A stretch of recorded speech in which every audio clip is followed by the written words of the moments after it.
I'm Dr. Christiane Northrup, an OBGYN physician and authority on everything that can go right with your body, and I'm here to tell you how to transform your health and truly flourish while making your life easy. Now, many women at any age, but mostly after midlife, are advised to get hysterectomies, and they are told, you don't need your uterus anymore, or why suffer when it can be fixed? So I just want to tell you how you can avoid a hysterectomy if you would like to, and if you've already had one, I want to tell you how you can regain your pelvic energy, your creative center. This is really important. Now, hysterectomy has become a standard practice, and it really is mostly unnecessary. The number one cause is benign fibroid tumors of the uterus. They're called myomas, and the reason is that fibroids can cause heavy bleeding. 30 to 50% of women in the United States have had them. Fibroids are almost never a reason to have a hysterectomy. I myself had one. It was that big. Doctors are not motivated to learn other ways to manage them other than surgery because it takes time, knowledge, and a lot of times insurance doesn't cover. We also live in a hysterectomy culture. Nora Coffey, president of the nonprofit HERS Foundation, H-E-R-S, offers educational resources about hysterectomy. There are about 620,000 annual hysterectomies in the United States. Other common reasons for hysterectomy include hormonal imbalances, endometriosis, menopause. Here's the thing. After menopause, fibroids generally shrink. But you need to know that your uterus and ovaries continue to function after menopause. So the removal of ovaries is considered surgical menopause, and it amounts to castration. Again, having your uterus and ovaries removed to prevent cancer, that's ridiculous. Ask yourself, would the guys do it? Do we remove male testicles and the prostate in order to prevent prostate cancer? It works. Do we do it? No, because no one goes near the family jewels, but they take out ovaries all the time. Now, a lot of times, unspecific pelvic pain is not relieved by hysterectomy, despite it being a main reason for the surgery. Cancer of the uterus, ovaries, and cervix accounts for only 10% of hysterectomies, so it's really not a good preventive strategy. And what happens when you have a hysterectomy? Well, women often report the following: a loss of energy and stamina, loss of physical and sexual sensations, pain during sex, mood swings, which can happen from sudden menopause, diminished maternal feelings, loss of bladder support because the cervix, which is also removed, is right near the pelvic and bladder nerves, urinary leakage, infrequency of urine, difficult bowel movements, pelvic prolapse, sagging of the pelvic organs into the vagina, depression due to lack of sex drive, decreased production of beta endorphins, decreased production of predicted bone loss if the ovaries are removed, and also the acceleration of dementia. There are also risks associated with surgery, including injury to bowel or bladder. Now, having said all that, there are benefits to hysterectomy. We did a study in Maine when I was still doing hysterectomies, and we found that in women whose lives were absolutely taken up with pelvic pain and fibroids and bleeding, their quality of life increased after hysterectomy. So believe me, there is a place for it. But I want to give you some alternatives to hysterectomy. One is GnRH agonists that can shrink fibroids and also heal endometriosis by blocking the hormones that make them grow, though the side effects can be quite unpleasant. There's also myomectomy for fibroids. You just shell it out. That's what I had. It's very easy.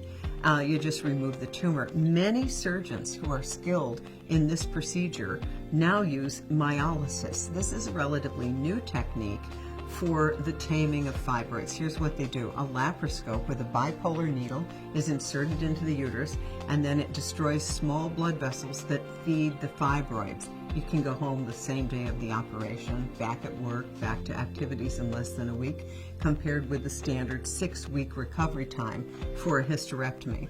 Remember, a myomectomy is also major surgery. There's also a minimally invasive balloon method, and that helps for menstrual bleeding. A tiny balloon is inserted through the cervix into the uterus. It's inflated with saline and then heated to 190 degrees for 8 minutes. And what this does is destroy the lining of the uterus that is the source of the heavy bleeding. And many, many women are really pleased with this. It's done under local anesthesia in a doctor's office. It can also be used to control postpartum bleeding. Sometimes an IUD is used to control abnormal bleeding, especially the Progestacert with progesterone in it. Endometrial ablation is an outpatient procedure where the uterine lining is destroyed by lasers or heat. This can control excessive menstrual bleeding, depending on where the fibroid is. Now, if you've already had a hysterectomy and you're listening to me say all of the awful stuff, you're not irreparably damaged. Some women are thrilled that they had a hysterectomy. I don't want you to make a career out of trying to avoid a hysterectomy, because sometimes alternatives work, many times they do, and sometimes they don't. So just get the surgery if it feels like that's the way to go. But there are other ways to ignite your second chakra energy. Wear the color orange, chant VAM, the sacral mantra, and you can find YouTube videos to chant along with. Improve your self-image, open up in relationships, remove feelings of being sexually unsatisfied, and chanting that chant apparently increases libido. I have not tried it. Now, I have to tell you one thing about fibroids. They result from your creative energy being directed into an unsatisfactory dead-end relationship or job. And that's what causes fibroids. I mean, that's like a spiritual, emotional cause of fibroids. So when I personally had my surgery for the fibroid, I asked the surgeon and anesthesiologist to whisper in my ear as I went under anesthesia, and when I awaken, the pattern that created this will have left my body and my life. And 2 years later, I was a single woman. So when I say the pattern that created this will have left my body, I then, in retrospect, realized that I had been really pouring a lot of energy into making a marriage work that had run its course. Was that devastating to me? Yeah. Did it lead to the best years of my life? Yes.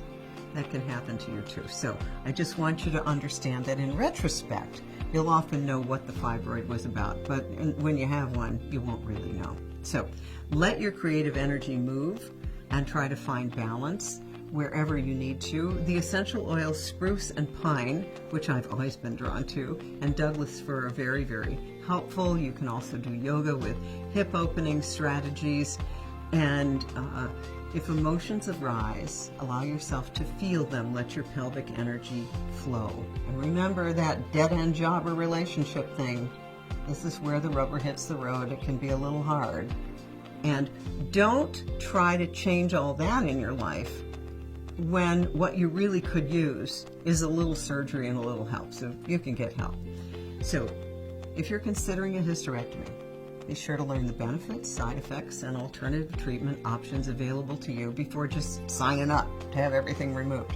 Tune into your body and what it's telling you, and then make the decision that is best for you, because there's no one right decision. For more inspirational tips, visit my blog, exploredrnorthrup.com, where you'll find wisdom for your body, mind, and spirit, and discover the connection between your thoughts, beliefs, physical health, and life circumstances. And remember, you have the power to take control of your health, and achieving health can be easy.